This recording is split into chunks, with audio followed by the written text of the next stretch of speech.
This is Rick Rule, part of an ongoing series that we call Know Who at Sprott Media. Know Who stems from the fact that most people think about investing and the skills related to investing as know-how. Fundamental analysis, technical analysis, balance sheet, geology, engineering. The truth is, in small companies, we've learned over time that the people are at least as important as the process. And this series functions on who people are, people that have built successful businesses, and how the lessons that they've learned building those businesses impact their own investing styles and in turn can impact your investing style and improve you as an investor. I'm delighted today to be interviewing Greg Smith, president of Equinox Gold, headed in one sense at least, morally headed by my old friend Ross Beatty, who has also appeared in the series. Greg, welcome. Thanks for having me. So tell me what part of the early part of your upbringing, if any, propelled you to be, first of all, in the mining business, and secondly, to be an executive in the mining business. Did you come from a mining family, from an entrepreneurial family? Is there something in your background that programmed you for where you are today? Actually, it's pretty simple. I did my undergrad at the University of Victoria and was looking for a job somewhere. KPMG was kind enough to hire me, and at the time it was the tech boom. This was late 90s. And everybody was going into the internet, and I just didn't have an interest at the time. And what did interest me was the resource industry. It was a smaller group at the firm, and I joined the KPMG mining practice, I guess, 1999, 2000.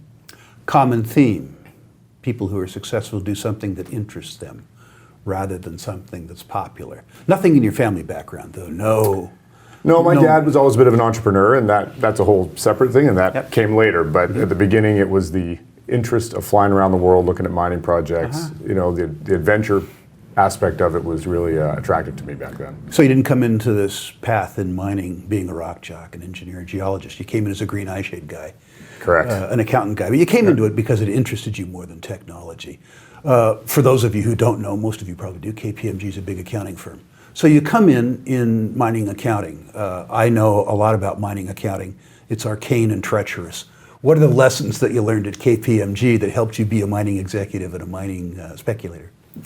Boy, I mean, at the time, mining had been dead for a lot of years, right? So there wasn't a lot of people in mining, and there weren't a lot of accountants in the mining industry. And over that period of time, from sort of 2000 to 2006 when I left, we had, Sarbanes-Oxley came in. You had a massive increase in mining companies going public. You had just a massive growth in the industry and not enough people like me. So we were extremely busy. We learned, helping our clients probably a lot more than auditors do today, figure out the accounting that they needed to do to get the job done. And so it was a really busy, very educational time watching these teams build these companies very rapidly over that period. So if memory serves me right, you're a smart young accountant working for numerous companies, and one of the companies decided that they wanted the accountant more than they wanted the accounting firm and poached you. Is that an accurate memory? Well, it is, and this was again 2006, and you remember what it was like back then, and the company in question was Gold Corp, and they had gone through a massive period of growth from Wheaton River into Gold Corp, and I made the leap into industry at that point and never looked back. Great. So you get hired out of KPMG to Gold Corp. Correct. Right? Yep. And you served in what capacity at Gold Corp? So my title was manager of risk, and what that meant was flying around to operations and helping in whatever way I can, primarily with Sarbanes-Oxley, but any kind of accounting issues that needed to be addressed. Right. And what happened then? How come your last name isn't Garofalo? Why aren't you running Gold Corp? Well, Where did you go from there? It was a fantastic place to work, and the time I was there, I think the head office staff went from about 25 to 100. We acquired Glamis over that period, Glamis Gold, and the company was growing, and I loved it there. But I got an offer to go be CFO of another company, a smaller company, and it was just an offer I couldn't refuse at the time. And so I took it and became the CFO of Minefinders Corporation. I was going to make you name the name. That's a name that is very familiar and very friendly to some long-term clients of Sprott. So Minefinders, that's a great name. Bailey, I forget his first name, used to work for Ross Beatty, who you're affiliated with. Bailey. Yeah, full circle. Talk to me a little bit about the process at Minefinders, how you guys went from being a northern Mexico explorer to selling out for a bunch of money. Yeah, I joined just as the company was financing and starting the construction of the Dolores mine. Right. And Dolores was a fantastic multi-million ounce gold deposit, silver deposit in Chihuahua in the Sierra Madre Mountains. And we, again, big period of growth, building a $200 million mine, and joined there in 2006, late 2006, and was there until 2012. And again, it was a good result for the shareholders of mine finders, but it wasn't a straight path, that's for sure. We went through the financial crisis. We had a couple hiccups along the way, but it was a good result. We ended up selling mine finders for $1.5 billion to Pan American Silver. You must have learned a lot there. I mean, in addition to equity finance, learned how to finance. Oh, we did debt a mine. financing, convertible financing, equity financing, mine construction, mine operations, social and community was a big focus at mine finders. And then, of course, M&A. So, yeah, it was a fantastic place to work, and Mark was a great guy to work with. And you learned how to sell to a hard ass, like Ross Beatty. Yes, but although he's the chairman and boss now, so I don't know if I want to call him a hard ass. Well, he's a good friend of mine. He's been responsible for a lot of my success. I mean it very, very, very fondly. Yeah. So, now you've sold mine finders. Sold mine finders. What happens now? A number of us from mine finders actually joined a company called Esperanza Resources. Right. Esperanza had an asset down in Mexico in Morelos State, and we had grand plans for that company. We started down the process of doing a feasibility study, permitting of that project, with a goal of building a multi-mine gold producer, right. And that was always the goal. And then again, a couple of bumps in the road and some issues in the market. We ended up doing a transaction on Esperanza as well. We sold that to Alamos Gold in 2013. Right. And the lessons there, I suspect, are that you need to have an extremely robust balance sheet going into a bad market, or were there other lessons too? Well, again, it was a tough decision. We had a good balance sheet. We had a lot of cash on the books. We had a good asset. But what happened there is when we started, it was a very good and happy permitting situation, right. And there were some political changes, and the gold market went from $1,650 or whatever it was in April 2013 to $1,300. Hit some permitting issues, and our equity just decreased very quickly. And Alamos Gold, I think, saw an opportunity, and we had to evaluate that opportunity for our shareholders. And in the context of all options available to us, we thought taking their bid was the best option for our shareholders. And so that's what we did. Right. And now, of course, you're working with my old, figuratively, friend, Ross Beatty in Equinox, which is poignant for me. The first deal I ever did with Ross was called Equinox, which we sold to Hecla back probably when you were in diapers. Now you're running a Ross Beatty company. Tell me how that came about, and tell me where you and the team are going to take Equinox.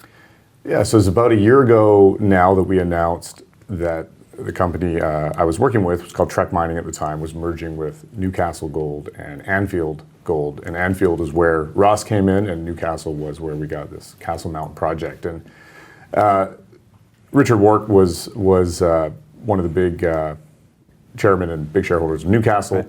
And Ross and Richard and Christian Malau, our CEO, and myself basically got together in a room and came up with an idea to put the companies together and go build a big gold company with good assets and good people and good access to capital, while these gold assets are trading below what we believe their value is today and what it's going to be several years from now. So we just saw a great opportunity to consolidate and build something of scale and meaning. And so that was about a year ago. In December, that deal closed. Ross became chairman. He's a very active chairman. He's very, very invested in this company. I think he's put $40 million in since that time. Right. And our goal with Equinox is to, and has been, to build, again, a multi-asset, multi-mine producing gold company. And we're serious about this. We want to take this, from sort of the 200,000 to 500,000 to 1 million ounces of production a year. Got it. Which Ross, at least, has done at least twice before. Well, I did it in silver, and copper was a bit of a different story, but again, a very successful business. And then he just did it in clean energy. Yes. So yes, this is not Ross's first movie. Not the maiden voyage here. No. So now the question where the rubber meets the road. We've taken you from KPMG to a major mining company, to a developmental stage single mine company, to a mining consolidation play. For a young guy, you've seen a lot of battles. What I want you to tell me is how the work experience, how the successes and the failures that you've experienced in the mining business have made you better at building companies, but more importantly, made you a better investor. And tell me in particular, when you think about the smart retail investors that you meet, how the lessons that you've learned could make them better investors and speculators. Boy, we could be here an awfully long time. I mean, personally, I like whenever we look at assets and investing in an asset, I like the sober second thought and looking at not just the deposit itself, but the social situation, the permitting situation, these other things that the market doesn't pay as much attention to, but are incredibly important. I think people undervalue the social situation and the permitting situation all the time. The other thing that I look at now, having done this a number of times, is just the size of the asset.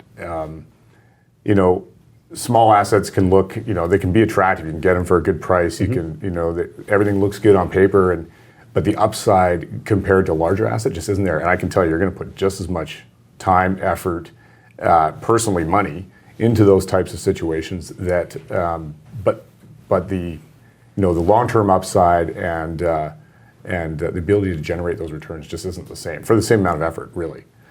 In terms of useful information for the speculator, then, the old slogan that small mines have the same risk as big mines, but small mines can only make small money and big mines can make big money.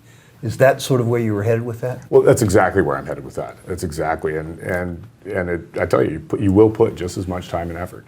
And going back to the first part of the question, I'm not certain that speculators are capable of, given the fact that they have lives, doing all the things that you ask them to do. From a speculator's point of view, is it a reasonable substitute to try and determine from their viewpoint whether the management team has that multifaceted skill, or is that not sufficient? Well, I think, if I'm understanding your question right, I think that it's important for people to look at who the team is. And you can look at it from a number of perspectives. And you've yourself said it's important. You talk about adult supervision all the time. And if you look at some of the people I've been lucky enough to work with, now it's Ross. I've worked with and still do with David Lowell, guys like Dave DeWitt, people that have been in this industry for years. I consider a lot of the people I've worked with over the years as mentors to me. And these are people that I pay a lot of attention to, I keep in touch with, and I listen to. And so, I look at that all the time when I'm investing, and I think that we've done a good job of putting good people around this company. You look at the management team of Equinox. I'm president, but our CEO and COO and a lot of that team came from Endeavor Mining. Right. They bought 5 mines in 5 years in a bear market, built a multi-billion-dollar company. Very similar to what we're doing now. They've done it before. We're going to do it again. That's where I was going to get. Yeah. They say different horses for different courses. When you guys decided to do an amalgamation, acquire, exploit, build strategy, what you did is you hired people that had done it before and done it successfully. I think the lesson for that, maybe for speculators, is to pay attention and make sure that the management teams that you invest in have experience in precisely the same circumstance that you've hired them to do this time. Would that be concurrent with your understanding? Yeah, absolutely. Well, thank you, first of all, for your efforts on our behalf. As you know, we're large Equinox shareholders. We look forward, we have millions of reasons to wish you every possible success. And thank you also for appearing on Know Who. All right, Rick, thank you.